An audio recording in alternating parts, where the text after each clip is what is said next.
Hi! Kumusta ka na? Nakapag-adjust ka na ba sa buhay mo dito sa lugar namin? Oo, hindi ko lang talaga maiwasan na manibago rin. Kapag kailangan mo ng tulong, huwag kang mahihiya na kumatok sa bahay Ngayon pa lang, nagpapasalamat na ako sa iyo, ate. Sigurado na hihingi talaga ako sa iyo ng tulong sa mga susunod na araw. Si Migs nga pala. Maaga siyang pumasok kanina. Ngayon kasi yung unang araw niya sa trabaho. Ganun ba? E di lagi ka lang palang mag-isa sa bahay ninyo. Ganun na nga. Halika muna sa loob. Tapos na rin naman akong magwalis Akala ko kumpleto na kayo ng gamit. Nako, hindi. Kung ano lang ang importante, yun lang ang binili namin. Ano nga pala ang trabaho mo dati? Sa supermarket ako nagtatrabaho. Sa loob ng mall. Sayang no, umalis ka na sa trabaho mo. Mas okay pa rin kasi na may sarili kang pera. Bago naman ako tumigil masinsina naman kaming nag-usap ni Migs. Nagulat nga kami nung malaman namin na 1 taon na kayong kasal. Wala naman kasi siyang nababanggit sa amin Siguro ayaw niyang iparating sa ex niyang taga rito din. Meron pala siyang naging girlfriend dito? Oo, matagal na nga sila noon Akala namin sila nang magkakatuluyan. Huwag mong sabihin na walang naikikwento sa iyong kapatid ko. Wala nga. Baka ayaw niyang ipaalam sa akin. Naku, huwag mo na lang palang banggitin sa kanya na ako ang nagsabi ha. Oo naman. Huwag kang mag-alala, ate. Wala akong sasabihin kay Migs. Magandang araw, Miss Gwen. Ako si Paulina.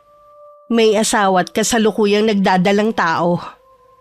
Mula nung mapirme na lang ako dito sa bahay, isa na sa naging libangan ko ang pakikinig sa inyong channel.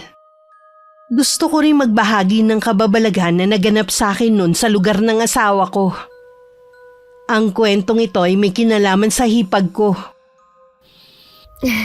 Migs, kumusta ang unang araw mo sa trabaho? Nakakapagod pero ayos lang.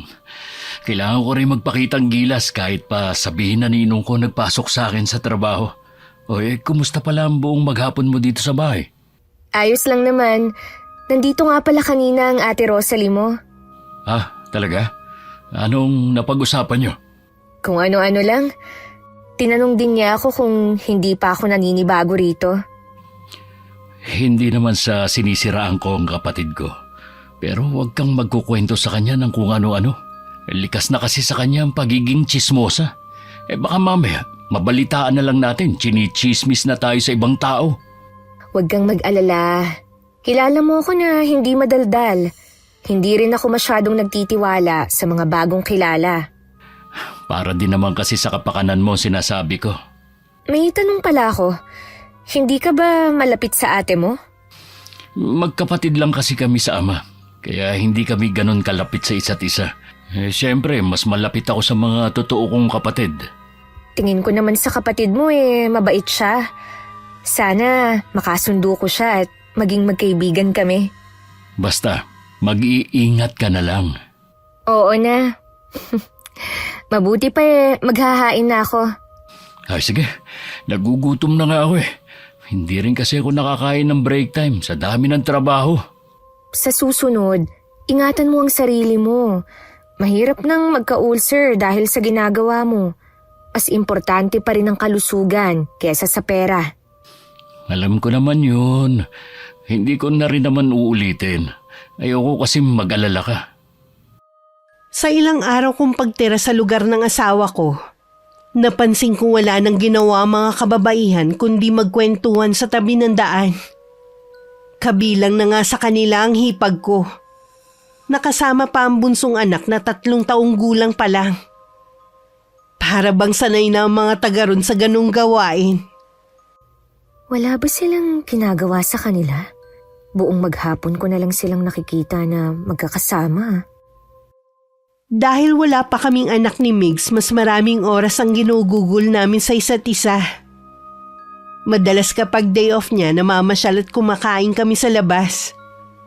O di kaya kapag nasa bahay lang, nagluluto ako ng mga paborito naming pagkain. Lingid pala sa akin. Laging nakabantay ang hipag ko sa bawat ginagawa naming mag-asawa. Panay gala niyong mag-asawa. Para pa rin kayong magnobyo kung umasta. Samantalang mahigit 1 taon na kayong kasal. Nag-e-enjoy lang kami habang wala pa kaming anak. Sigurado kasi na kapag may anak na kami, konting oras na lang ang mailalaan namin sa bawat isa. Kaso magastos naman. Siyempre, kakain pa kayo niyan sa restaurant. Wala na yata kayong naiipon eh. Meron pa naman kahit papano. Sana ang inuna niyo muna ang pagbili ng gamit. Ganyan ang ginawa ko eh. Mas maganda kasi kapag kumpleto na sa gamit ang isang bahay. Nung huli kong punta dito, ganito na ang bahay niyo. Wala man lang nadagdag. Ayos lang naman ate kung wala pa kaming mga gamit eh. Hindi naman kasi namin yun priority sa ngayon. Ano ba namang klaseng katwiran yan? Meron ba namang mag-asawa na hindi gustong magkaroon ng mga gamit sa loob ng bahay? Ang importante kasi sa amin eh, nagkakasundo kami, tsaka hindi kami nag-aaway. Kung sa bagay, bago pa lang kayong nagsasama. Sa katagalan, maiintindihan mo rin ako. Siya nga pala, sa 1 linggo na ang birthday ng mister ko. Punta kayo ha? Sige ate, sasabihan ko si Mig sa linggo para i-cancel na namin kung meron man kaming gala. Pao, alam ko naman na malaki ang sahod ng asawa mo. Tsaka wala naman kayong anak pa. Baka pwedeng pasagot mo na kay Migs ang lechon. Regalo na lang niya sa bayaw niya. Ha? Nako, hindi kita masasagot ate. Hindi naman kasi ako ang may trabaho eh. Basta sabihan mo lang si Migs kung pwede na sagot na niya ang lechon. Sige ate. Sasabihin ko sa kanya pag uwi mamaya. Naku, sigurado na kaiinggitan ako ng mga amiga ko kapag nakita nilang may lechon ako. Kailangan ba talaga na ipagyabang ang mga ganyang bagay? Oo naman no, magiging sikat ka pa dahil pag-uusapan ka. Ganun ba? Kaya sana naman, makumbinsi mo ang asawa mo. Susubukan ko ate. Pero ayokong mangako na mapagbibigyan kayo ni Migs. Kahit malamig ang panahon, bigla akong pinagpawisan sa request na yun ng hipag ko. Kahit hindi pa naman sigurado, abot tenga na ang ngiti niya. Para tuloy ayoko nang pumunta sa kanila sa linggo. Kahit hindi ko pa kasi nakakausap ang asawa ko, siguradong hindi yun papayag. Pagka-uwi nga ng asawa ko nung gabi, hindi ko muna agad sinabi sa kanya. Nung makatapos kami ng hapunan at nanonood na ng TV, tsaka ako binanggit sa kanya. Hindi pa man ako nakakatapos magsalita nang laki na agad ang mga mata niya. Bumakas din ang pagkainis sa mukha niya. Bakit hindi siya mismo magsabi sa akin? Susupalpalin ko talaga siya. Anong akala niya sa akin? Maraming pera? Ikaw na lang ang magsabi sa kanya. Tutal, kapatid mo naman siya. Bukas, bago ako pumasok, dadaan muna ako sa kanila. Ayokong umasa siya na sasagutin ko yung lechon ng asawa niya. Parang naiilang na tuloy ako na makipag-usap sa kapatid mo. Tsaka, ang dami niya kasing napapansin dito sa bahay eh.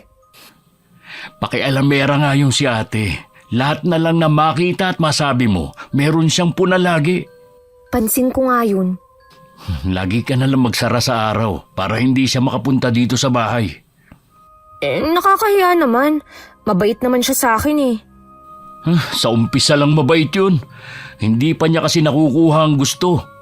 Alam mo, tuwing pinag-uusapan natin ang ate mo, puro hindi magaganda ang lumalabas sa bibig mo.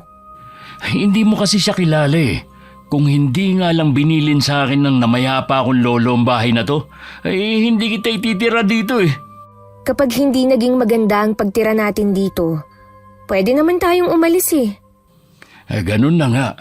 Mas gusto ko kasing tahimik na buhay. Tingin ko hindi natin mahahanap sa lugar na to. Isa kasi sa mga napansin ko eh, ang daming chismosa sa paligid. Ay sinabi mo pa. Umaga pa lang nagkalat na sila sa tabing daan. Ramdam ko kay Migs na ayaw niyang tumira kami rito. Kaya nagtataka pa rin talaga ako kung bakit dito niya pinili na manirahan. Kung nangihinayang siya sa bahay na ito, Pwede naman sana niyang ibenta o paupahan na lang. Kinabukasan gaya ng sabi ng asawa ko, dumaan muna siya sa bahay ni Ate Rosalie. Sakto namang nasa labas ito ng bahay at hinihintay ang mga katsismisan. O Migs, papasok ka na ba sa trabaho? Oo, dumaan lang ako dahil sa sinabi ng asawa ko sa akin. Ah, yun ba? Sa linggo na yon. Huwag kayong mawawala Pasensya ka nate. Hindi ko masasagot yung lechon eh. Ikaw naman, minsan lang naman ako maglambing sa'yo eh. Hindi mo ba ako mapagbibigyan? Hindi naman kasi biro yung gusto mong ipasagot sa akin eh. Siguro isang case ng beer pwede pa pero lechon? Ano naman ang akala mo sa akin te? May sariling ATM? Alam ko naman na kaya mo ang hinihiling ko. Kumpara sa akin na alam mo naman na 4 ang anak. Pwede naman siguro na hindi na lang kayo maghanda ng lechon. O di kaya wag na kayo maghanda para walang gastos. Hindi pwede. Tradisyon na ng pamilya na tuwing magbe-birthday, kailangan may handa. Kaya mo naman kasi kung saan-saan nga kayo namamasyal ng asawa mo Tapos yung request ko hindi mo mapagbigyan? Pasensya nate, hindi ko kaya. Mabuti pa, wag na rin kayo pumuntang mag-asawa. Hindi man lang kayo marunong makisama. Okay lang te, hindi naman kasi kami mahilig pumunta sa mga handaan Oy, biro lang yun. Pumunta pa rin kayo kahit walang lechon. Sige na te, malilate na kasi ako sa trabaho Tsaka na lang tayo mag-usap. Basta sa linggo wag mong kalilimutan. Pinaharurot na pala yun ni Mig sa motor niya. Hindi naman maipinta ang mukha ng hipag ko. Nauna na kasi niya na ipagyabang sa mga kapitbahay at iba pang kamag-anak na may lechon sa birthday ng asawa. Akala niya kasi mapagbibigyan siya dahil nun lang siya nag-request sa kapatid niya. Ang ganda ng motor tapos hindi man lang ako mapagbigyan. Kainis! Sana nga wag na lang kayo pumunta sa linggo. Wala rin naman silbing kapatid. Sa sobrang inis ng hipag ko nung dumating ang mga katsismisan, sinabi niya sa mga yun kung saan-saan nga kami nakakapasyal. Pero hindi naman kumpleto ang gamit at ang iba mga luma na. Kami tuloy ang naging sentro ng usapan nila. Dumating ang araw ng linggo. Pumunta pa rin kami para batiin ang bayaw ni Migs. Nagpabili rin siya ng isang case ng beer para sa mga bisita. At saka hindi na rin kami nagtagal. Napansin ko kasi na parang naiinis na rin ang asawa ko. Dahil sa kantsaw ng hipag ko tungkol sa lechon. Hindi rin namin nagustuhan nang sabihin yun ng ibang bisita. Humingi naman ng paumanhin ng bayaw niya. Mukhang mabait naman ang bayaw mo. Oo naman, mabait yun. Hindi katulad ni Ate Rosalie. Nahiya tuloy ako sa pangangantsaw niya. Pati ibang bisita, nakigaya na sa kanya. Kalimutan mo na yun. Hindi naman tayo babalik sa bahay nila Pwede ba yun? Paano kung imbitahin ulit tayo? Pagkatapos nito, malamang hindi na tayo iimbitahan ni ate. Kilala ko yun. Maiba nga pala ako, bago ko makalimutan. Pwede ba akong dumalaw kay Itay bukas? Tapos daanan mo na lang ako doon pagkatapos ng trabaho mo. Uy, sige. Mabuti pa nga, doon ka muna. Wala ka na rin namang ginagawa rito. Tsaka naayos naman ang mga gamit dito sa bahay. Bigla ko kasing namiss si Itay Naiintindihan naman kita. Kaya kapag gusto mong dumalaw sa kanya, magsabi ka lang. Hindi naman kita pagbabawalan Kinabukasan sumabay na rin ako kay Migs Pales. Ibinabalang niya ako sa sakayan. Hindi alam ni Itay na pupunta ako sa kanya. Siguradong magugulat yun. Matagal nang biyudo si Itay at 2 lang kami magkapatid ni Ate Faye. May asawa na rin ang ate ko at may isang anak. Malapit lang naman ang bahay niya kina Itay kaya madalas niya itong mapuntahan. Hindi katulad ko na malayo ang bahay. Paulina, mabutit dumalaw ka. Kasama mo ba ang asawa mo? May trabaho po si Migs. Hinatid lang po niya ako sa sakayan bago siya pumasok. Kumusta po kayo rito? Ayos lang ako rito. Mas gusto ko nga ang lugar na ito kaysa sa tinirhan natin dati. Dinadalaw po ba kayo ng ate rito? Oo naman. Kasama pa nga ang pamangkin mo eh. Gusto nga niya na pumisa na lang ako sa kanila. Sabi ko ayoko na makaabala pa. Kaya ko naman ang sarili ko eh. Nagtataka raw kasi ang mga biyanan niya. Bakit pinili ko na magpatayo ng bahay malayo sa karamihan? Ayos nga po rito eh. Kung ako sa ganito ko rin gustong tumira. Yung walang mga kapitbahay, walang magkukumpulan para pag-usapan ka. Marami rin palang tsismosa sa inyo. Ay naku tay, opo. Minsan nga, ang aga-aga pa nasa kalsada na silang lahat. Imbis na magluto o maglinis muna sila ng bahay. Kahit saan naman maraming tsismosa. Huwag mo na lamang silang pansinin. Basta ituon mo lang ang atensyon mo sa asawa mo. Gustuhin ko man po na hindi sila pansinin. Minsan po sa tapat ng bahay pa namin sila tumatambay. Para bang nananadya. Ganun talaga ang mga tsismosa. Kung sino ang pinag-uusapan nila, madalas malapit o mismong bahay ang kanilang tinatapatan. Ibig po bang sabihin ako minsan ang pinag-uusapan nila? Ganun na nga. Kaya mag-iingat ka sa pinagkukwentuhan mo. Huwag ka masyado magtitiwala. Itinuloy na ni Itay ang pagsisibak ng kahoy. Sinabi ko naman na ako magluluto ng tanghalian namin. Inayos ko na rin ang ilang pagkain na dala ko para sa kanya. Dahil hindi inaasahan ni Itay ang pagdating ko, nakalimutan na niya ang mga gamit niya. Hindi niya nailigpit ang mga ito. Sa bukas na silid kasi naroon ang mga kagamitan niya. Katulad ng itim na mga kandila na may sindi pa. Ilang sandali lang nakasunod na sa likod ko ang Itay. Anak? Tay, hanggang ngayon po ba nangungulam pa rin kayo? Hindi pa rin kasi maiwasan na merong humingi ng tulong sa akin Tay, nangako kayo sa amin ni Ate Faye na hindi na kayo gagamit ng itim na kapangyarihan para makapanakit ng ibang tao. Pinaparusahan ko lang naman ng masasama at hindi mga inosente. Kahit na po, tingnan niyo yung huling lumapit sa inyo. Pinahamak pa kayo kahit ang intensyon niyo lang makatulong. Ayoko lang na maulit yun. Paano kung may makaalam na mga taga rito sa gawain niyo? Maingat naman ako sa pagtanggap sa mga taong lumalapit sa akin. Hindi pa rin naman nagbabagong kondisyon ko kahit binabayaran nila ako. Tanging masasama lang ang kinukulam ko. Akala ko pa naman, sa paglipat niyo ng tirahan, magbabago na kayo. Alam po ba ito ni Ate Faye?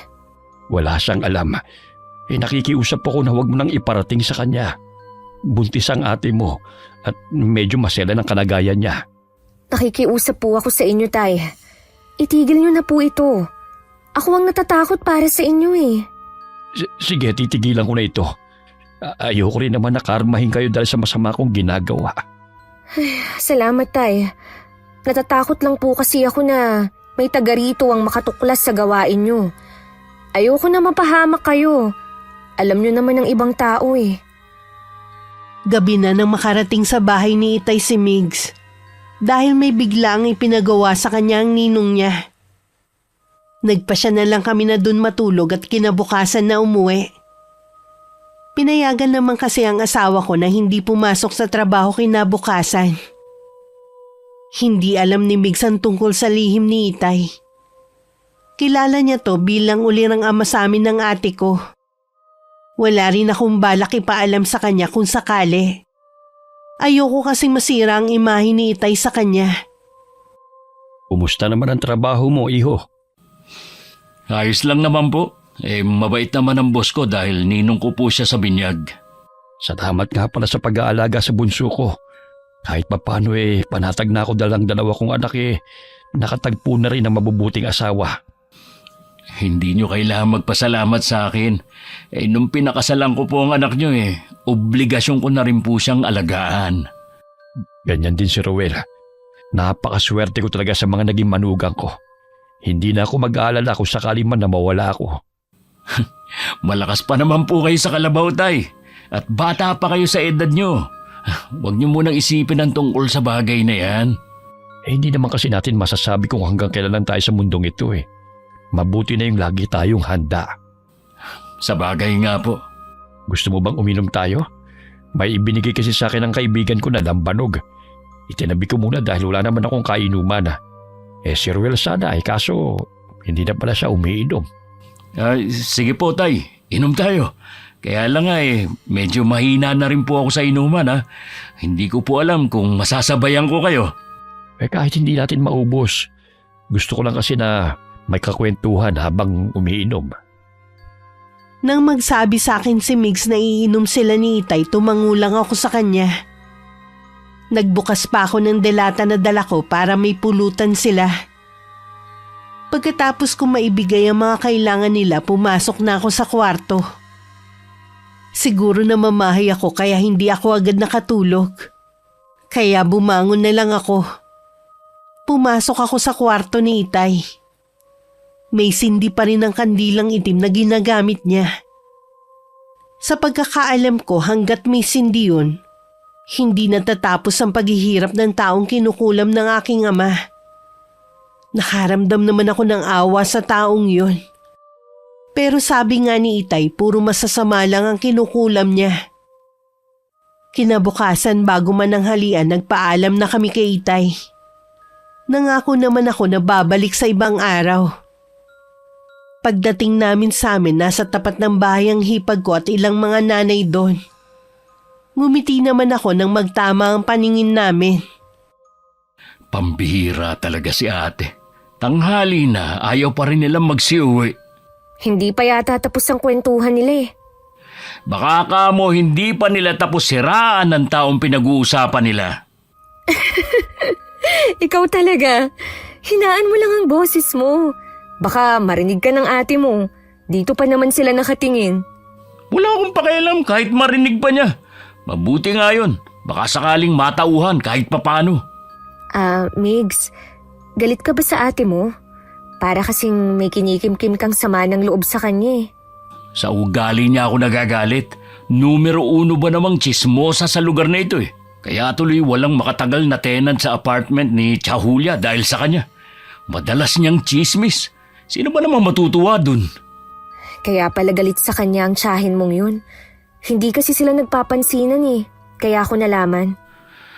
Kung meron man ako na gustong maging kaibigan mo rito, si Chahulia lang. Mababait din yung mga anak nun. Yun nga lang, may mga trabaho kaya laging wala sa kanila. Hindi kaya naiinggit lang ang ate mo sa tiyahin nyo? Tiyahin ko lang. Kapatid si Chahulia ng nanay ko.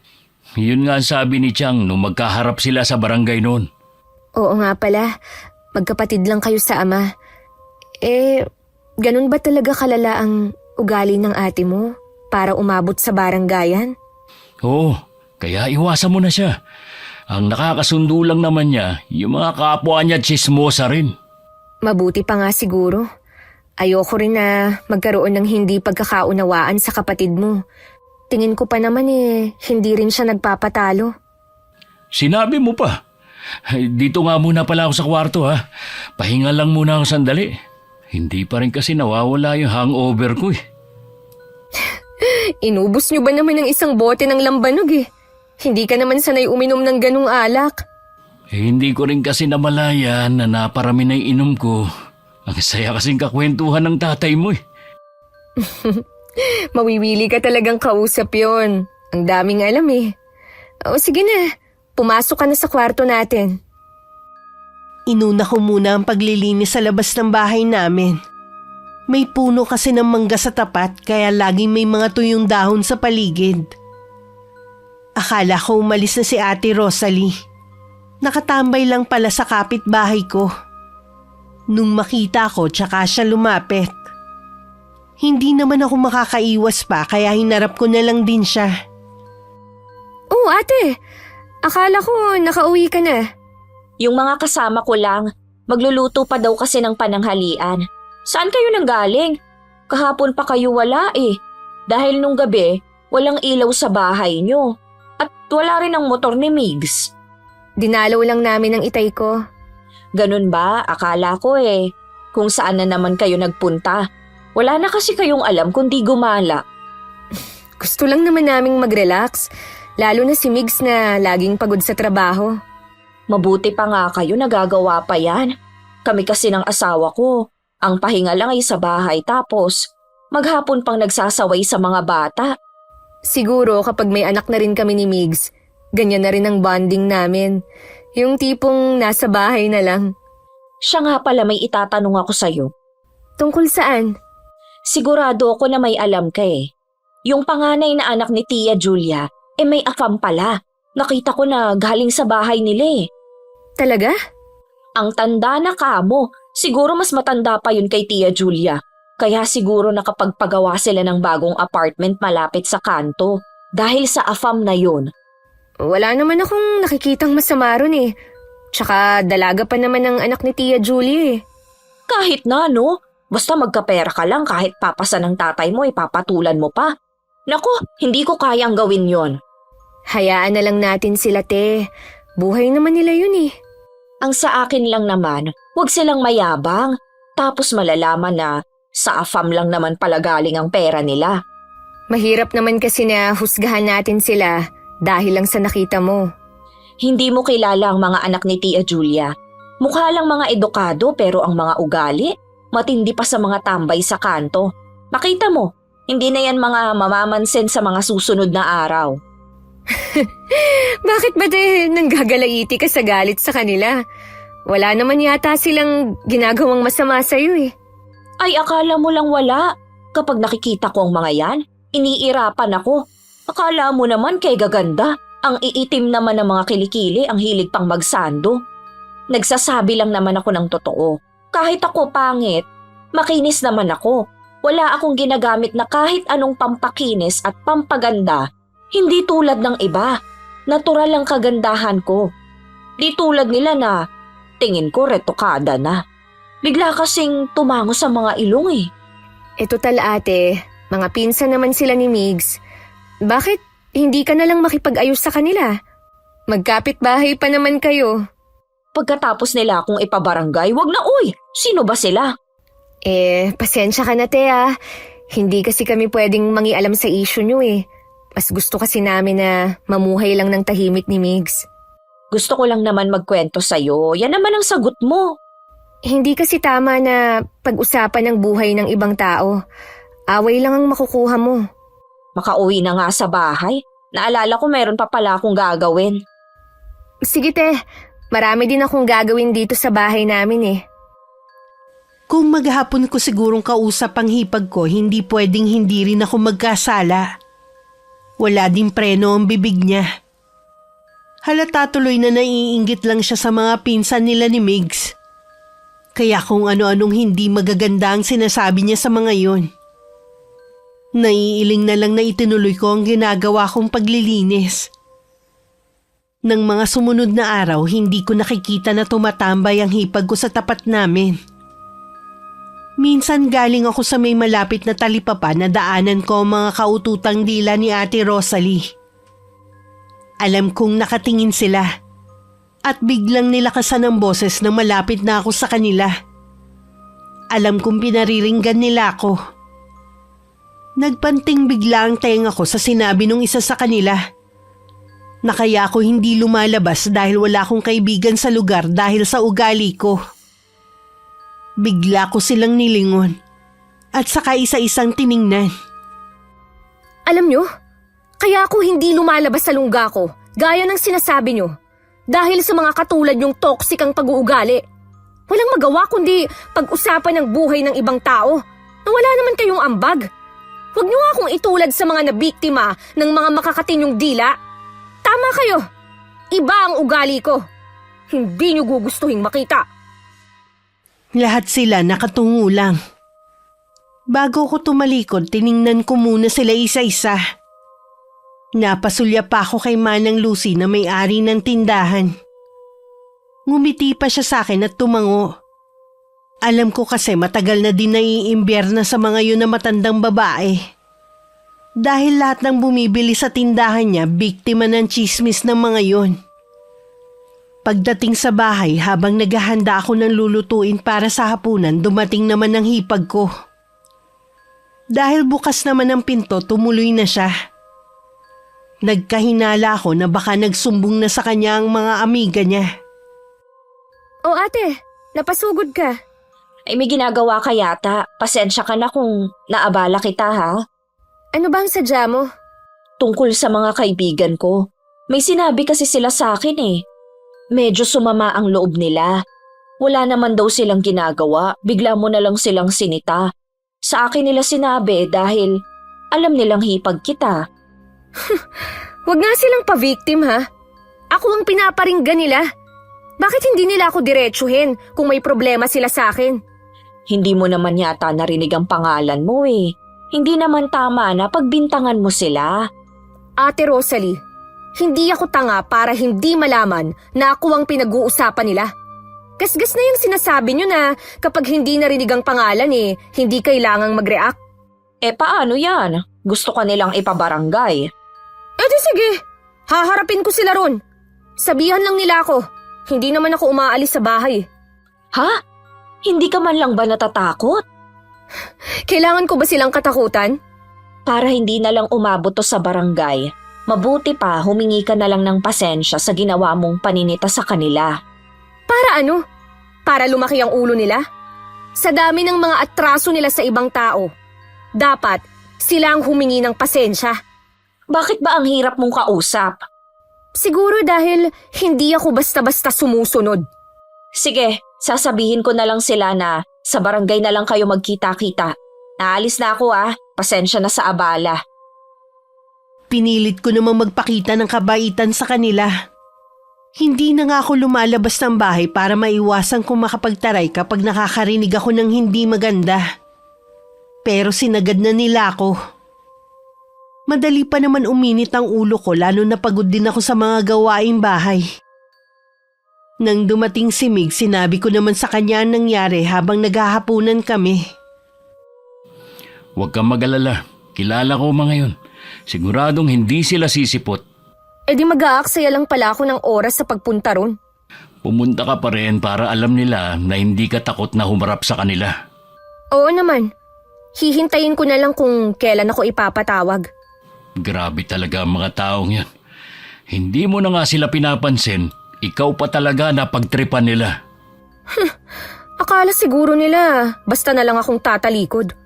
Huwag nila akong itulad sa iba. Na kinakayan-kayanan lang nila. Eh di nakatikim sila ng katarayan mo. Higit pa rin ang gagawin ko sa kanila. Oras na hindi pa sila tumigil. Pagkatapos ng paghaharap ninyo, kung haharap nga sila, hayaan mo na lang sila. Huwag mo nang pansinin. Masaya kasi sila kapag pinapatulan sila. Basta wag na silang magpaparinig sa akin. Ayoko na rin na tumambay sila sa tapat ng bahay natin. Hindi tayo nakakasiguro sa bagay na yan. Totoo ngang sakit na sila dito sa barangay namin. Parang ginising ng mga tsismosang yun ang kabilang bahagi ng pagkatao ko.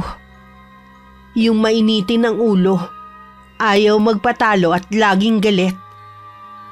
Hindi ako matatahimik hanggat hindi kami nagkakaharap. Nang pumasok si Migs nung sunod na araw, inabangan siya ng hipag ko sa daan. Agad namang huminto sa tabi ang asawa ko at tinanggal ang helmet. May kailangan ka ba, ate? Ano ba yung asawa mo? Kabago-bago pa lang dito inirereklamo sa barangay. Pagsabihin mo na matutong makisama, hindi yung siya pa ang siga. Pagsabihan mo rin yung mga tsismosa mong kaibigan. Tigilan ka mo nila ang asawa ko. Nasisiguro ko na ikaw ang pasimuno sa kanila. Wala ako nung pagsalitaan ng asawa mong mga kaibigan ko. Wala akong pakialam kung nandun ka o wala. Basta, pagsabihan mo sila. Dahil siguradong hindi kayo uurungan ng asawa ko. Os talaga? Tingin ko sa asawa mo hindi makabasag pinggan. Mukha lang siyang anghel. Pero halimaw yun kapag nagalit. Huwag niyo siyang susubukan. Tignan nga natin kapag nagkaharap-harap na sa barangay bukas. Baka hindi sumipot ang asawa mo Kilala ko ang asawa ko, pupunta yun. Kilala ko rin ang mga kaibigan mo. Sisipot kaya sila? Oo naman. Mabuti naman. Ayaw kasi ni Pao na masayang ang oras niya sa pagpunta ron. Hindi naman kasi siya katulad nyo na hindi abala sa mga gawaing bahay. Kung makapagsalita ka naman, akala mo mga tambay lang kami. Marami din kaming ginagawa. Mas marami pa nga dahil may mga anak kami. O paano? Aalis na ako. Nasabi mo naman na siguro lahat ng gusto mong sabihin. Malilate na ako sa trabaho. Mabangga ka sana. Tignan ko lang kung hindi matanggal yung angas mo. Gusto pa sanang umabsent ni Migs para samahan ako. Pero hindi ko siya pinayagang lumiban sa trabaho. Hindi naman kasi kailangan pag-aksayahan ng panahon ng mga taong yun. Sigurado namang hindi sila sisipot. Isang oras bago ang takdang oras ng paghaharap-harap namin, nandun na ako. Lahat sila nakatingin sa akin. Para bang hindi makapaniwalang ako yung inirereklamo. Hanggang sumapit ang oras, hindi dumating ang tatlo. Naghintay pa ako ng isang oras. Pero ni anino nila, hindi talaga nagpakita. Gusto na sanang ibasura ang reklamo nung tatlo. Pero sabi ko bigyan pa kami ng pangalawang pagkakataon. Gusto ko talaga silang makaharap. Bago umuwi, dumaan muna ako sa bahay ng hipag ko. Nasa labas siya nun ng bahay niya. Paulina? Tapos na ba ang paghaharap ninyo? Hindi sila sumipot. Ang aga ko pa naman dun.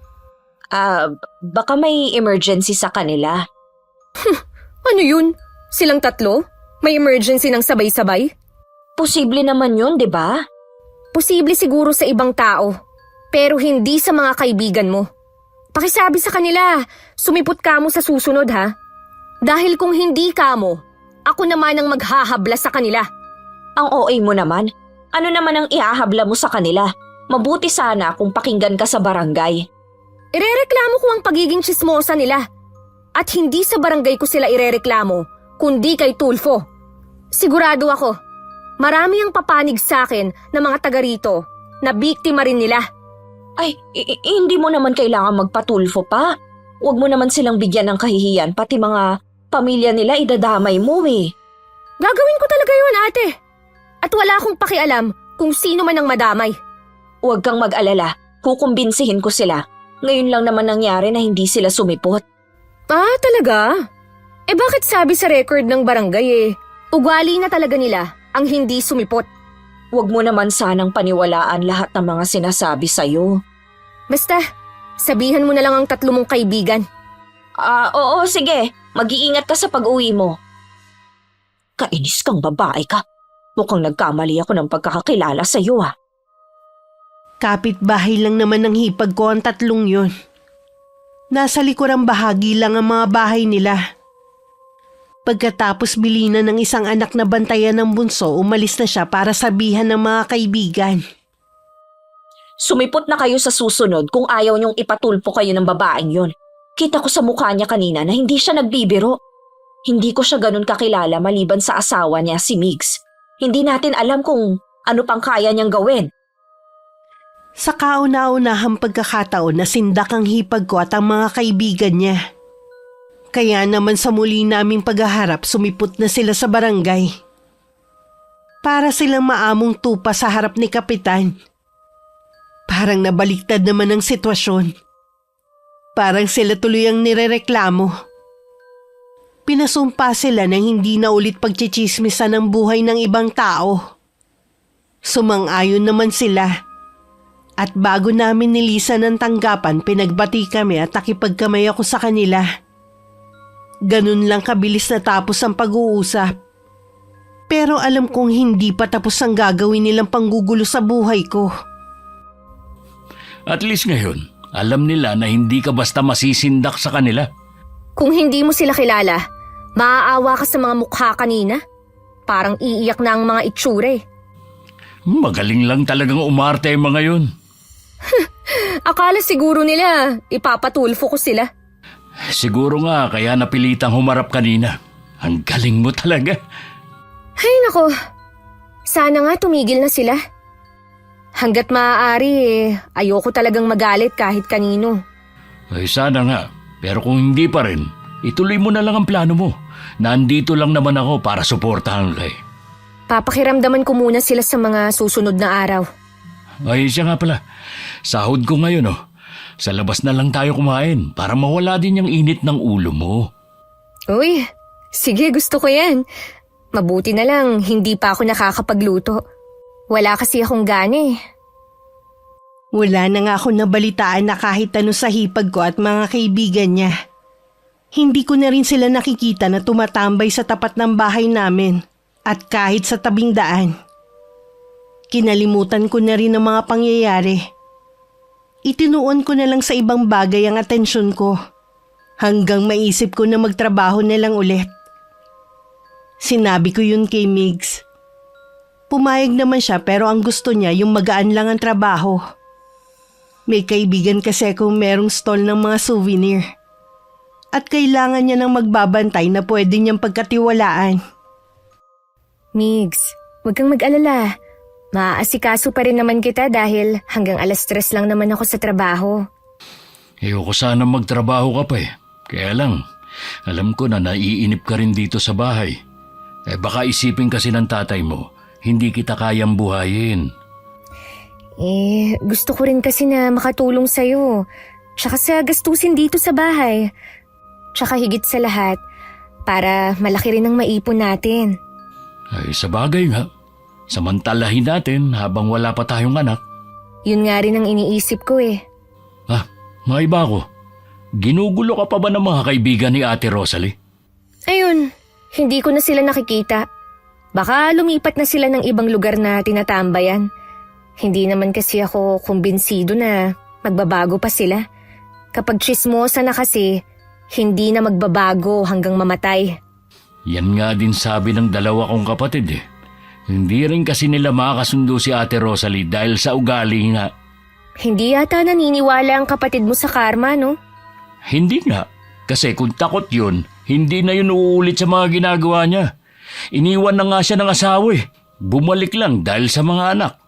Dapat, nung mangyari yun, nagbago na siya. Kahit man lang para sa mga anak niya. Kaso nga, mas mahalaga sa kanya ang manira ng ibang tao. Hindi ko maiwasang maawa sa mga anak niya. Minsan nakikita ko ang mga yun na naglalakad na nakatsinelas lang. Hindi planchado ang damit.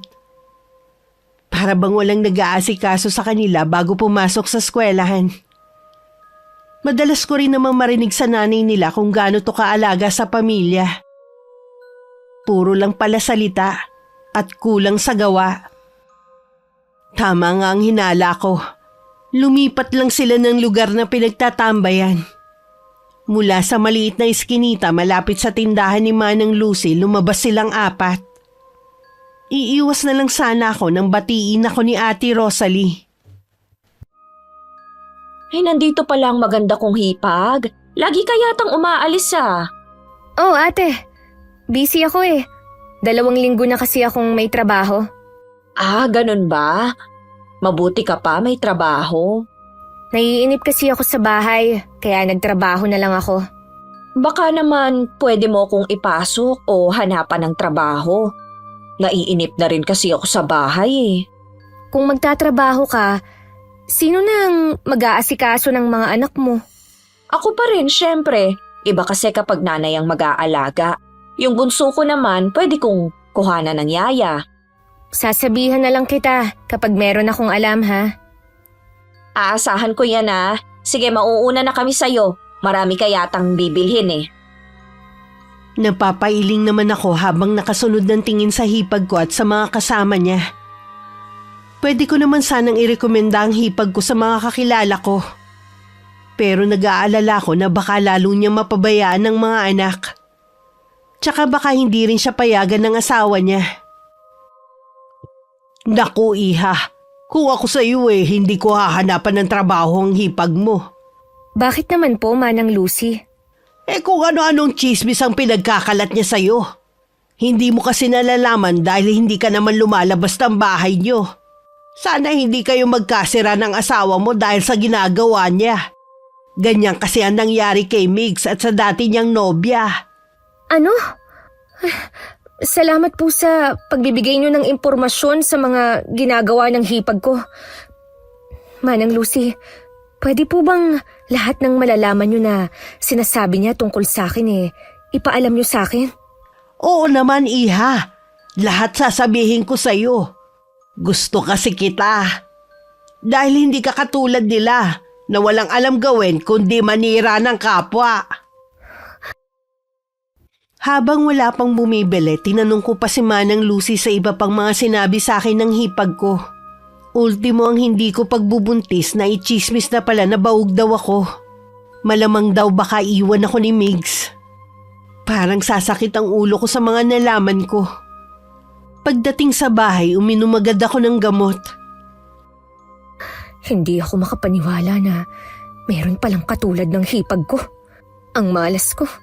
Dahil ako naman ang pinupuntirya nila. Nang dumating si Migs ng araw na yon, hindi ko nalang sinabi ang mga napag-usapan namin ni Manang Lucy. Habang nasa sala nga kami, panay ang kwento niya tungkol sa trabaho niya. Hanggang isingit na nga niya ang planong pagsama sa kanya ng ninong niya sa probinsya ng 2 linggo. Gusto kasi niyang ipakita sa akin yung planta niya doon. Nahihiya kasi akong tumanggi. Pero kung ayaw mo, pwede ko naman sabihin sa kanya. Okay lang naman. Kaya lang, bakit naman 2 linggo? Kasi kasal din ang bunsong anak ni Ninong. A-attend na rin sana kami. Simple lang naman yung kasal. Sa bahay nga lang gaganapin. Sige na, sumama ka na. Minsan lang naman yan . Kailan ba ang alis nyo? Sa makalawa na. Sigurado ka ba na ayos ka lang na walang kasama? Oo naman. Wala namang mangyayari sa akin dito . Lagi naman kitang tatawagan kapag nandun na ako. Nung gabing matutulog na sana kami, tumawag ang ate ko. Lumabas muna ako sa kwarto para makapag-usap kami ng maayos. Hindi ko alam kung anong mararamdaman ko ng mga sandaling yun sa ibinalita niya. Sumang-ayon naman ako sa sinabi niya na sa bahay muna si Itay. Anong sabi ng ate mo? May nangyari ba? Migs, ayos lang ba kung dito muna tumira si Itay? Oo naman. May nangyari ba sa itay mo? Ang sabi kasi ni ate, may nakaalitan daw at nagbanta. Natatakot siya na baka sugurin sa bahay si Itay. Alam mo naman na mag-isa lang siya roon. Sa bait ng tatay mo may makakagalit pa ba siya? Minsan kasi, eksahidera rin magkwento ang ate. Bukas daw, papupuntahin na niya rito si Itay. Sa kanya na lang siguro ako magtatanong. Mabuti pa nga. Tsaka, ang galing naman ang timing ng itay mo. Kailangan mo na makakasama dito. Oo nga. Sige na, tara na, matulog na tayo. Inaantok na ako Kanina pa humihilik si Mig sa tabi ko.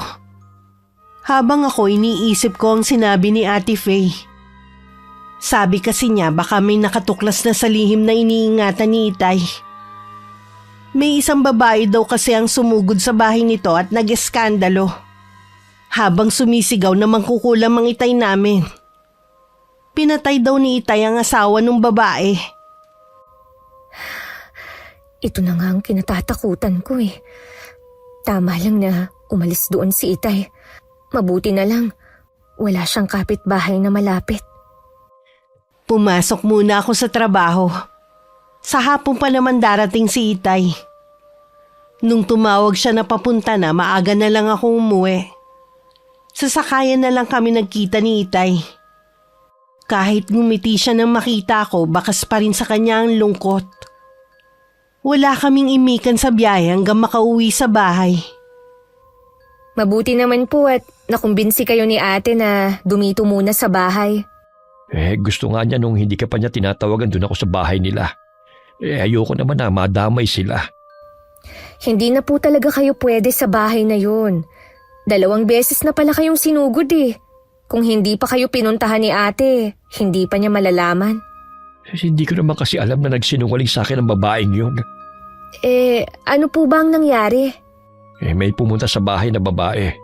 Stella ang pangalan niya. Sabi niya, may kabit ang asawa niya at may anak sila. Ginugulo din daw siya ng kabit ng asawa niya. Kaya gusto niya na ipakulam ang lalaki. Para pareho na silang mawala ng sinasabi niyang kabit. Noong una ayoko dahil napakababaw ng dahilan . Kaya lamang nasilaw ako sa laki ng ibabayad niya. Pwede niyo na sanang paghatian ng magkapatid. Kaya kayo pumayag? Oo. Huli na nang matuklasan ko na siya pala ang kabit. Napagtanto ng lalaki na mahal niya ang pamilya niya. Kaya bumalik siya sa mga yon. Paano nalaman nung asawa na kayo ang kumulam sa asawa niya? Ipinagtapat sa kanya ni Stella bago yun bawian ng buhay. Sana isinama na lang niya sa hukay ang nalalaman niya. Patawarin mo ako, anak. Kung problema na naman ang ibinigay ko sa inyo. Tay, huwag po kayong mag-alala. Hindi na po kayo matutunto ng babaeng yun. Nagsisisi talaga ako sa nagawa ko. Kung pwede ko lang sanang ibalik ang nakaraan.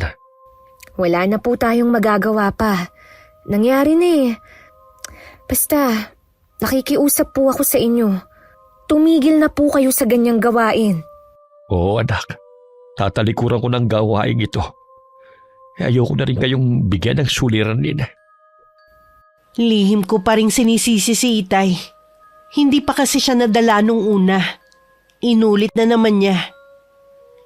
Hindi naman lahat kasi nang lumalapit sa kanya totoong sinasabi. May ilan katulad ni Stella. Gusto lang gamitin ng kulam para sa paghihigante at pansariling interes. Nang sulyapan ko si Itay, baka sa mukha niya ang labis na pagsisisi. Nakaramdam naman ako ng awa sa kanya. Pilit naman pinasigla ni Itay ang kanyang itsura nung dumating si Migs para wala yung mahalata. Nagmano naman ang asawa ko at masaya na sila nagkwentuhan habang nasa kusina ako. Tamang-tama po, may makakasama si Paulina dito sa bahay. Nabanggit nga ng asawa mo na aalis ka bukas kasama ng ninong mo. Uy, kumusta naman po kayo ngayon? Nasabi po ni Pao na may nakaalitan daw po kayo. Oo. Nakadalawang beses na kasing balik eh. Nag-aalala kasi ang dalawa sa akin. Tama lang na umalis muna kayo doon. Oo nga. Babalik din naman ako kapag lumamig na ang sitwasyon. Kahit magtagal pa kayo rito, ayos lang po. Malaki naman po itong bahay eh. Nakakahiya naman sa inyo. Ayoko maging pabigat sa inyong mag-asawa.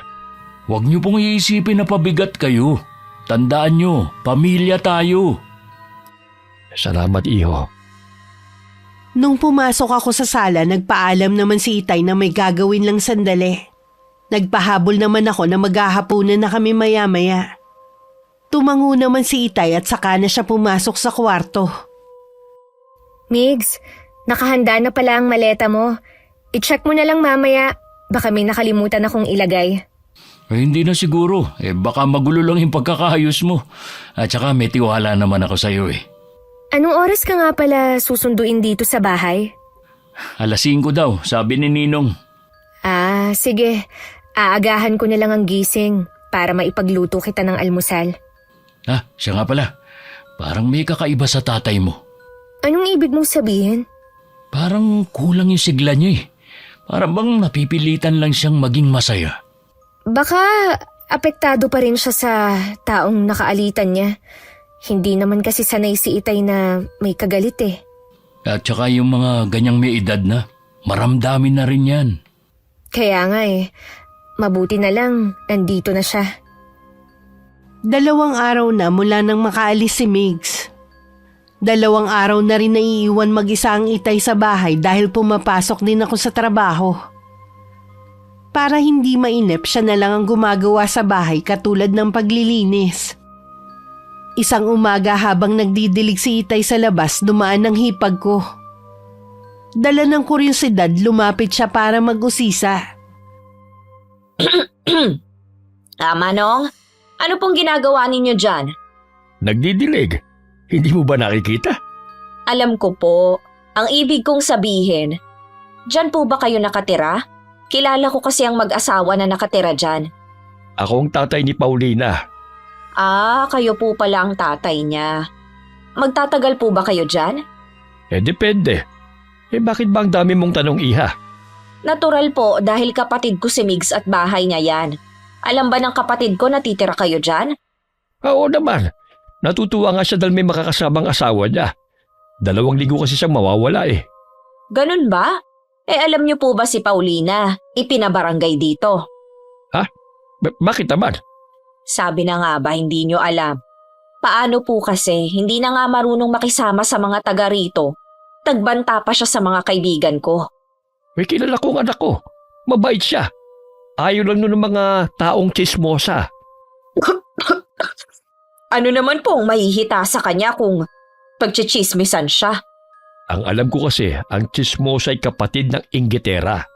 Siguro meron kayo naiinggitan sa kanya. Ang laki naman po ng bilib ninyo sa anak nyo. Artistahin po ba siya para kainggitan namin, ha? Teka lang naman. Bakit ba nagagalit ka? Hindi po ako nagagalit. Ganito lang po talaga ako magsalita. Kung may problema ka sa anak ko, pwede mo naman siyang kausapin eh. Lagi naman po kaming nag-uusap.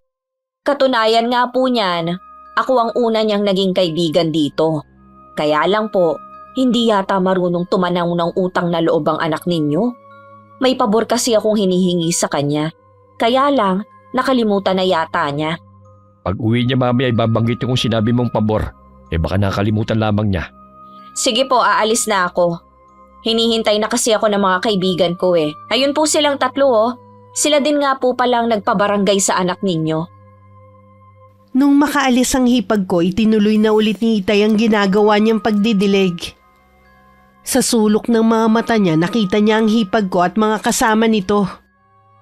Nag-uusap sila habang pasulyap-sulyap sa aking ama. Kaya alam nito na siya ang pinag-uusapan. Nang matapos ang ginagawa, pumasok na siya sa loob ng bahay. Habang nagpapahinga, laking gulat ni Itay nung may kumatok. Nang buksan niya si Ate Rosalie. Pwede bang pumasok? Pasensya ka na, Iha.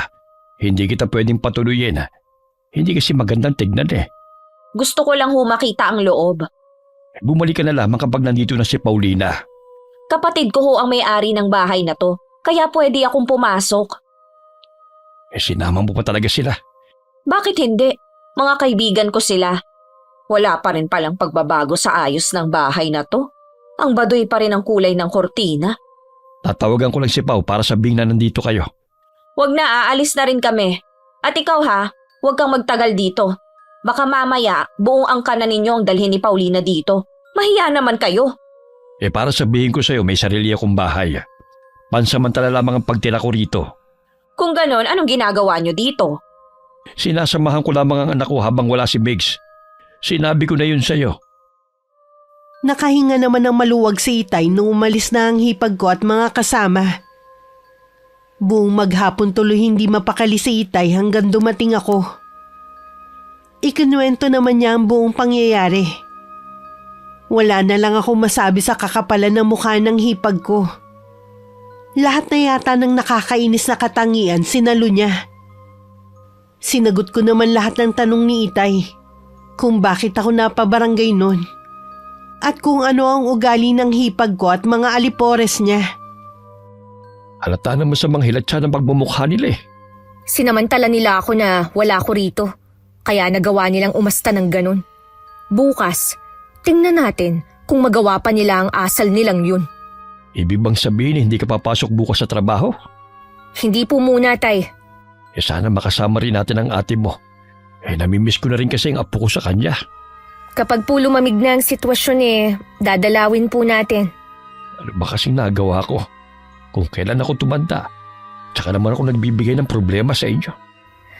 Tay, kalimutan niyo po muna ang pangyayaring yun. Baka magkasakit kayo sa kakaisip eh. Sana noon pa ako nakinig sa inyo. Lalo no lang pong pinapahirapan ng sarili niyo niyan eh. May tao sa may bintana. Nang makalapit kami sa may bintana, palayo na ang taong tumatakbo. Hindi namin nakita ang mukha dahil may takip. Pero ang kurba ng katawan nito ay parang sa babae.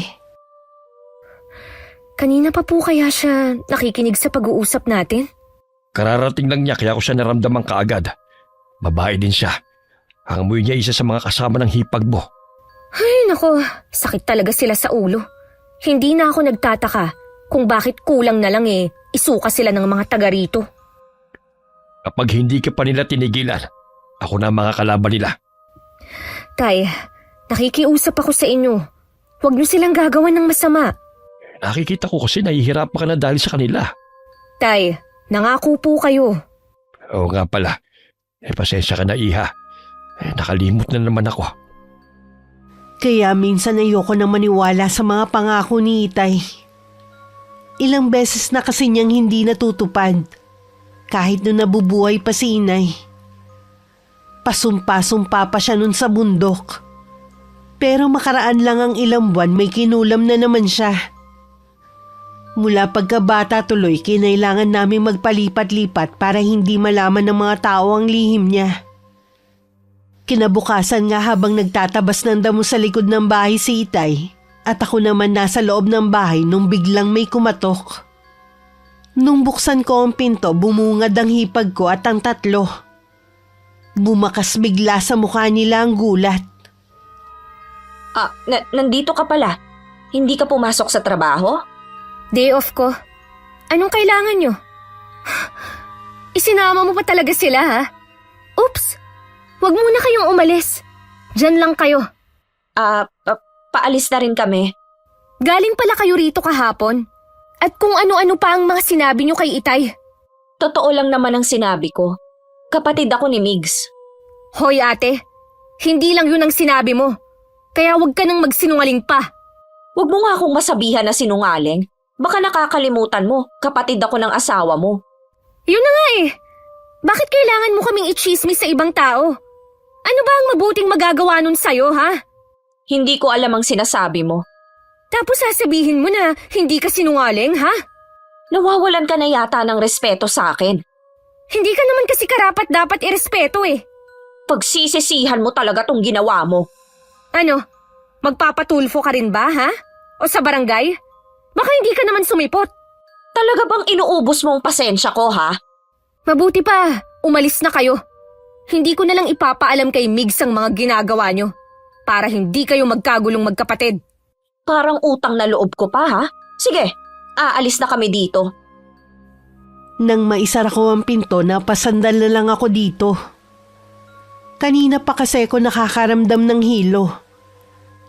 May hinala na ako kung bakit, kaya lang gusto ko munang makasiguro. Gumayak lang ako at pagkatapos nagpaalam na ako kay Itay. May 2 oras lang naman ako nawala. Sa mismong tindahan ako ni Manang Lucy bumaba. May itatanong lang kasi ko sa matandang babae. Saktong natapos kami mag-usap nang dumating si Ate Rosalie at mga kasama niya. Nanlilisik ang mga mata niya sa pagkakatitig sa akin. Kay Manang Lucy ka pala kumukuha ng impormasyon. Ngayong alam mo na, wala ka nang maitatago sa akin. Kapag hindi ako nakapagpigil sa'yo, sa presinto na tayo maghaharap. Nananakot ka pa talaga, ha? Bakit pa tayo doon maghaharap-harap kung pwede naman dito? Talaga bang lalo mong pinapababa ang pagkatao mo, ha? Bakit ko pa itatago ang pagkatao ko? Bistado mo na nga ako. Matagal ko nang gustong ingudgod ang pagbumukha mo sa semento para pumangit ka. Nakikiusap ako sa'yo, Ate Rosalie. Tigilan na natin to. Hindi ako lalaban. Natatakot ka ngayon? Samantalang dati, ang tapang-tapang mo, may nalalaman ka pang tulfo? Hindi ako natatakot kung sarili ko lang ang iniisip ko. Kaya lang, Ang dami mo pang sinasabi! Magbabayad ka ngayon!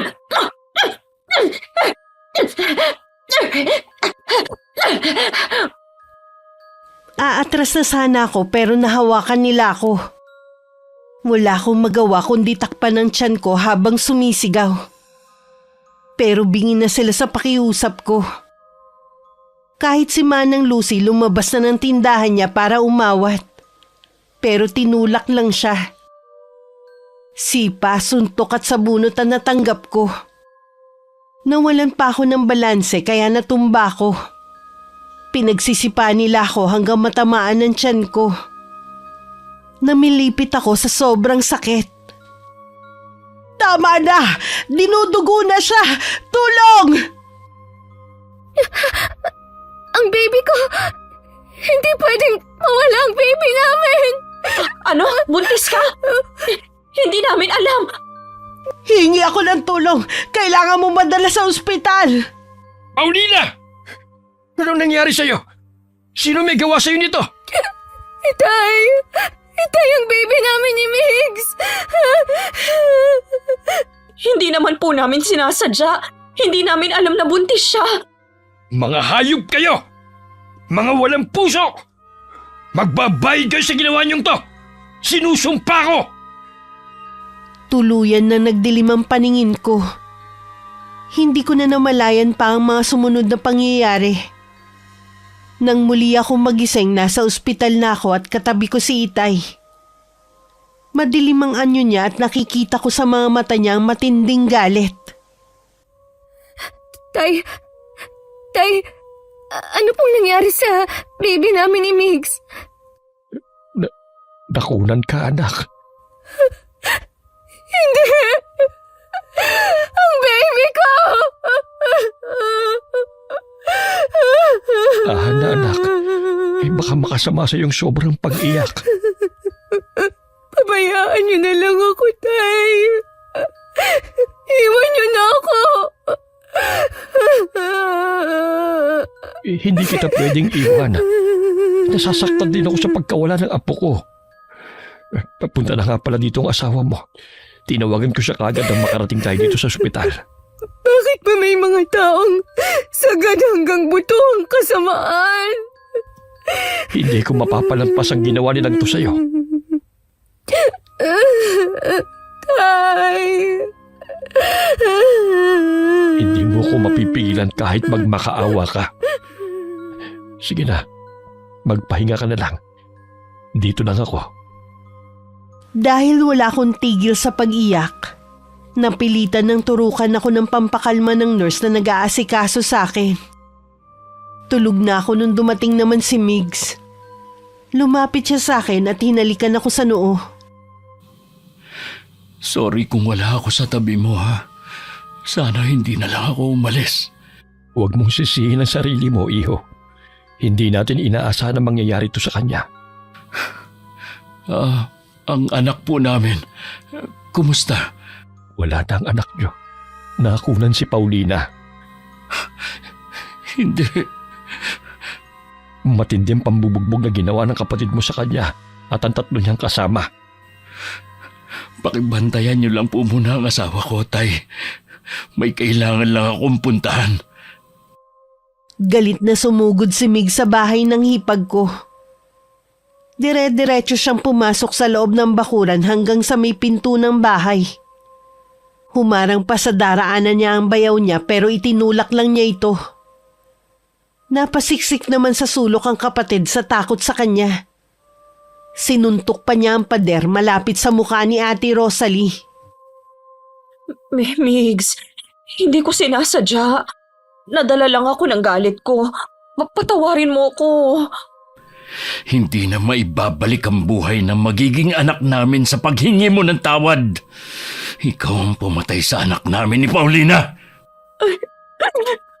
Lahat gagawin ko. Mapatawad niyo lang ako. Hindi naman namin alam kasi na buntis siya. Sana sinabi niya agad. Mabubulok ka ngayon sa kulungan. Ikaw at ang mga kasama mong nambugbog sa asawa ko. Wag, Migs. Maawa ka naman sa akin. Kailangan pa ako ng mga pamangkin mo. Sana inisip mo yan bago niyo sinaktan ang asawa ko. Ikaw naman ang pasimuno ng gulo eh. Ang tanda mo na. Wala ka pa rin pinagkatandaan. Lahat ng sasabihin mo tatanggapin ko. Kung gusto mong saktan mo rin ako para makaganti ka sa akin, ayos lang. Ayoko lang na makulong. Mas gusto ko na nasa likod ka ng rehas. Kaya ihanda mo na yung sarili mo. Migs, sandali, huwag ka munang umalis. Bitiwan mo ako! Huwag na huwag ka nang magpapakita sa amin ng asawa ko. Hindi rin ako maaawa sa iyo at sa mga anak mo! Napalupasay na lang sa sahig habang umiiyak ang hipag ko. Nilapitan naman siya ng asawa at saka niyakap ng mahigpit. Dahil sa takot, nagpa siya na lang na tumakas ni Ate Rosalie. Pero pinigilan siya ng asawa at kinumbinsi na harapin na lang ang kasong isasampa namin. Tulog pa rin ako nung bumalik si Mig sa ospital. Si Itay naman ang nagpaalam na uuwi at may gagawin lang sa bahay. Umaga na nang magising ako at nagisnan ko pa ang asawa ko sa tabi ko. Kumusta ang pakiramdam mo? wala na ang baby natin, Migs. Ang isipin mo na lang, hindi siya para sa atin. Masakit man, hindi na natin mababago ang pangyayari. Ang tagal nating hinintay na mabuntis ako. Tapos ganito lang ang mangyayari.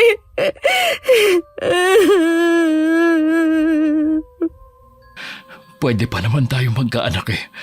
Ang mahalaga, ligtas ka na ngayon. Ang hindi ko kaya, yung ikaw ang mawala sa akin. Hindi ko mapapatawad ang ate mo sa ginawa niya. Magsasampa tayo ng kaso laban sa kanya at sa mga kasama niya. Hindi ako makakapayag na hindi sila magbayad. Maraming testigo sa ginawa nila sa'yo. Huwag na tayong magsampa ng kaso. Aksaya lang ng oras at pera yun. Kahit maubos pa ang pera natin, ang importante, mabigyan natin ng hustisya nangyari sa inyo. Hayaan na lang natin na ang karmang maningil sa kanila. Pag-isipan mo muna, baka naguguluhan ka lang ngayon. Buo na ang pasya ko. Hinihintay ko na nga lang pala ang doktor para malaman natin kung kailan ka pwedeng lumabas dito sa ospital. Si Itay nga pala. Umuwi na muna siya. May kailangan lang daw siyang gawin. Migs, sana hindi ka magbabago sa akin. Lalo pa kitang mamahalin para madali mong makalimutan ang nangyari sa'yo.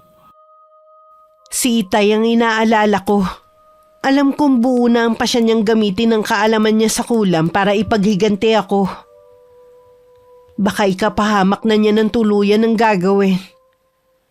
Napahikbi na lang ako. Agad naman ako niyakap ni Mig sa pag-aakalang naiiyak na naman ako dahil sa anak namin. Kinabukasan pa kami pinayagan na umuwi ng doktor. Pagdating namin sa bahay, wala si Itay.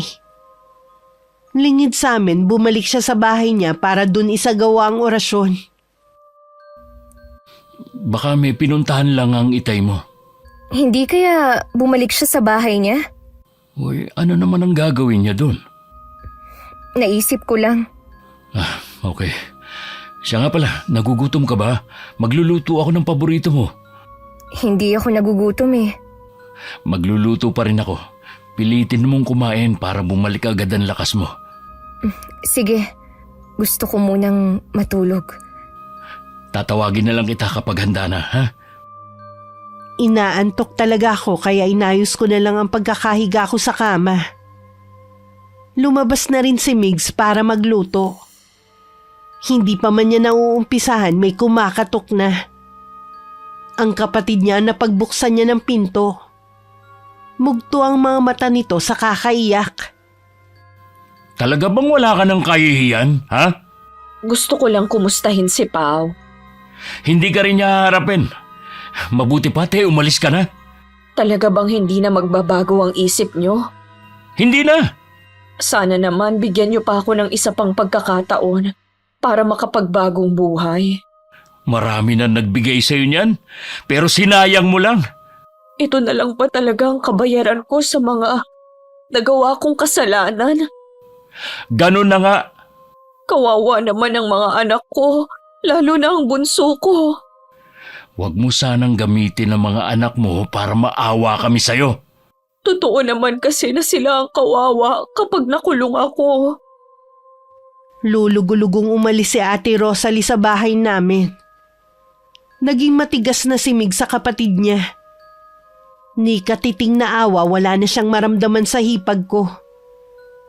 Dahil nakatungo, hindi niya nakita na makakasalubong na niya si Itay. Hindi ka siguro hinarap ng anak ko. Mang Damian, Pagkatapos mong sakta ng anak ko, nagawa mo pang pumunta sa bahay nilang mag-asawa. gusto ko lang pong humingi ng tawad kay Pao. Kahit napatawarin ka pa niya, ako hindi. Alam ko po na matindi rin ang galit niyo sa akin. Sana po mapatawad niyo na po ako. Namnamin mo ang galit ko. Hindi ang paghingi mo ng tawad ang kailangan ko, kundi ang makita ka rin na nagdurusa dahil sa ginawa mo. Lalo pang bumigat ang dalahin ng hipag ko. Sa huli, sumuko na lang siya. Gustuhin man niyang tumakas, wala naman siyang ibang alam na puntahan. Habang pauwi sa kanila, puno ng pang-uuyam ang tingin na binibigay sa kanya ng mga tao. Ang iba parang natutuwa pa sa pwede niyang sapitin. Pero 2 linggo na ang nakakalipas. Wala pa ring dumarating na pulis para hulihin siya. Nagtataka na ang hipag ko kung ano ba ang desisyon namin. Hindi kaya nagbago ng isip nila? Pero nakita ko sa mukha ng ama ni Paulina na desidido siyang pagbayarin ako. Ay, ang tagal ko na rin hindi nakakausap ang mga kaibigan ko. Siguradong pareho ang takot na nararamdaman namin. Kasalukuyan ako nagpapahinga sa terrace nang biglang dumating si Migs. Bakas ng pag-aalala ang mukha niya nang tumingin sa akin. Anong nangyari? May nabalitaan kasi ko habang bumibili sa tindahan ni Manang Lucy. Sigurado na masama yan. Para ka kasing namatayan eh. Yung kasing 3 kaibigan ni Ate Rosalie, patay na. Ha? Paano namatay? Linawin mo nga ang sinasabi mo. Usap-usapan ngayon sa tindahan ang nangyari sa kanila. Marami nagsasabi na misteryoso ang pagkamatay nila. Ano ba ang paraan ng pagkamatay nila? Ang isa sa kanila natagpo ang wala ng buhay at nakitang malaki ang tiyan.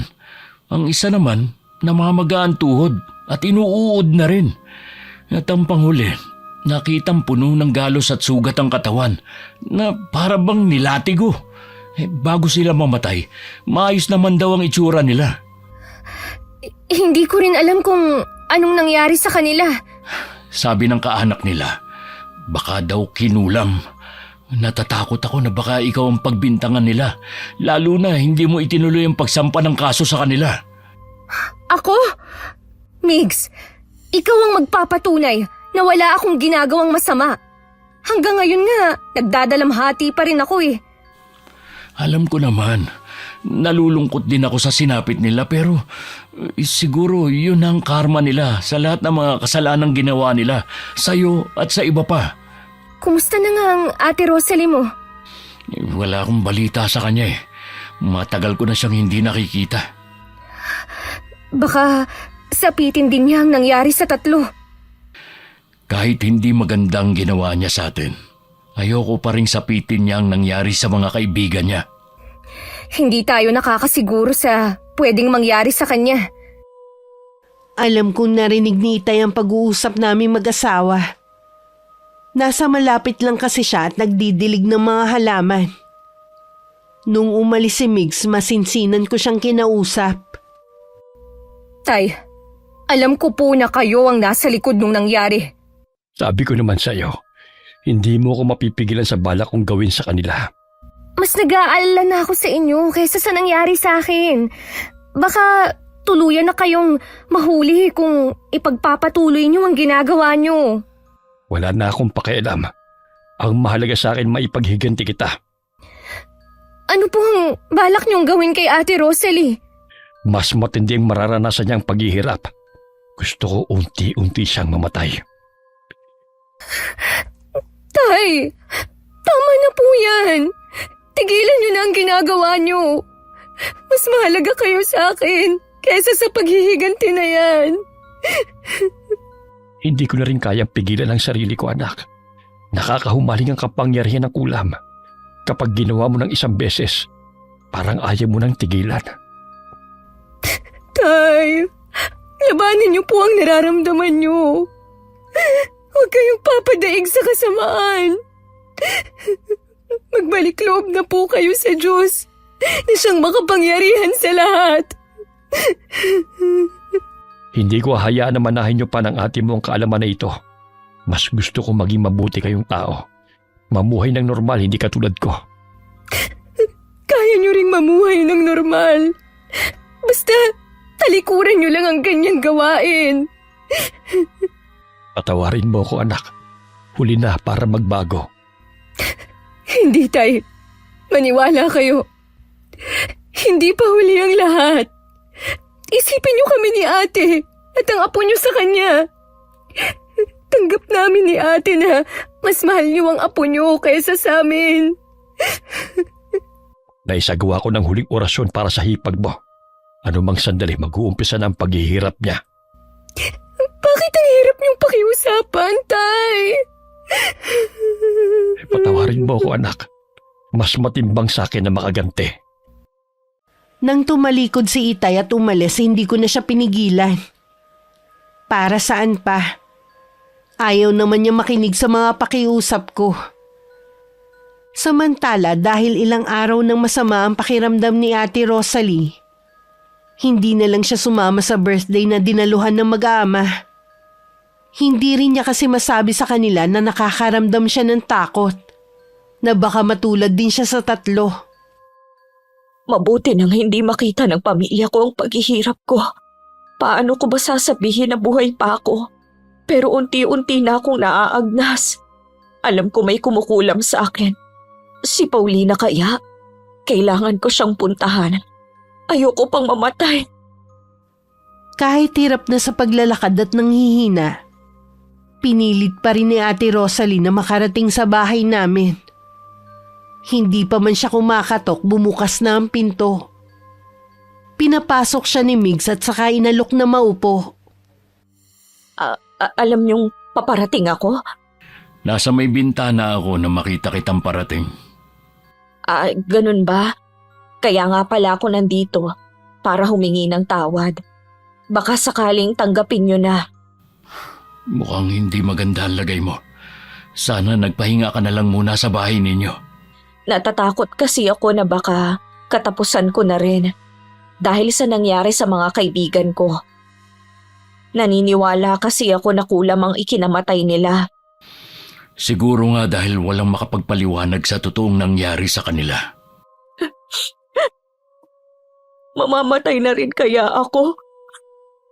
Paulina, baka alam mo kung paano ako gagaling. Pinagbibintangan mo ba ang asawa ko, ha?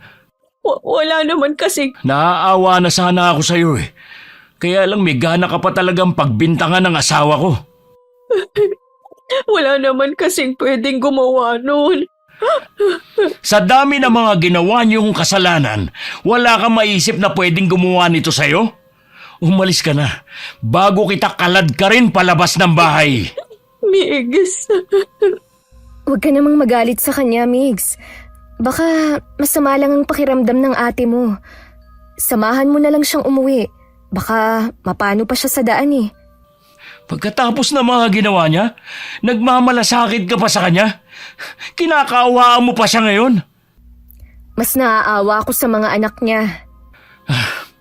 Sige, ihatid na kita sa inyo. Walang imik na sumunod na lang ang hipag ko. Inalalayan siya ng asawa ko para makasakay sa motor. Lumingon pa siya sa akin bago umalis. Nang mag-isa na lang ako, tsaka ako napaluha. Gusto ko kasi siyang tulungan pero hindi ko alam kung paano. Matigas si Itay na bawiin ng kulam dito. Salamat. Nasaan ang mga kasama mo? May pinuntahan ng mag-aama ko. Kaya mo na ba mag-isa? Oo, salamat sa paghatid mo sa akin. Balikan mo na ang asawa mo. Mukhang hirap ka na. Bakit hindi ka pa nagpadala sa asawa mo sa ospital? Hindi naman nila alam ang nangyayari sa akin. Ayoko nang mag-alala pa sila sa akin. Walang dapat sisihin kundi ikaw din sa nangyayari sa'yo. Hinintay mo pa talaga na lumala bago ka magbago. Alam ko naman yun eh. Hindi mo na ako kailangang sermonan. Sige, sasamahan na lang muna kita habang wala pa ang asawa mo. Tatawagan ko lang si Paulina. Nahiga sa sofa ang hipag ko. Ayaw daw niyang mahiga sa kwarto dahil madilim. Mas gusto daw niyang makakita ng liwanag. Lumambot na rin ang puso ni Migs na mapagmasdan ang kalagayan ng ate. Ipinakita kasi ng hipag ko ang nalalapnos na balat niya. Kaya pala balot na balot siya. Sobrang sakit pero Tinitiis ko para hindi mag-alala sa akin ang pamilya ko. Para akong buhay na binabalatan sa sobrang kirot. Samantala, dumating na rin si Itay. Nadatnan niya akong umiiyak dahil sa awa sa hipag ko. Tumabi siya sa akin. Anak, huwag ka nang umiyak. Gagaling na ang hipag mo. Totoo po ba? Oo, iha. Bakit po nagbago ang isip niyo na gantihan si Ate Rosalie? Kanina nakita kong mag-aama niya sa bahay ng biyanan niya. Kahit hindi sila naaalagaan ng kanilang ina, hindi sila masaya na hindi siya kasama. Kaibigan kong biyanan niyang lalaki. Siya ang nagbigay sa akin ng lambanog noon. Naawa kayo sa mga bata? Oo. Naalala ko kasi ang apo ko sa ate mo. Salamat po, Tay. Mas nanaig pa rin sa inyo ang kabutihan. Sana lang hindi sayangin ang hipag mong pangalawang pagkakataong ibinigay ko sa kanya. Dahil hindi lahat nabibigyan ng pagkakataon para magbago. Nandito po siya kanina. Alam ko po na magbabago na siya. Pinuntahan ko rin kanina ang babaeng asawa ng kinulam ko. Pero sabi ng mga kapitbahay, umalis na raw ang mag-iina. Lumayo na at wala na raw balak pang bumalik. Ibig pong sabihin, wala nang manggugulo sa inyo. Ligtas na po ang lihim nyo. Sa ngayon. Pero kung sakali na babalik sila, o isa man sa mga anak niya, handa ko silang harapin at tanggapin ang kanilang galit. Nang mga oras ding yun, unti-unti nang bumuti ang lagay ng hipag ko. Nang imulat niya ang mga mata, tuluyan na rin gumaling ang mga lapnos niya sa katawan. Nararamdaman na rin niya ang pagbalik ng kanyang lakas. Oh, bakit bumangon ka na?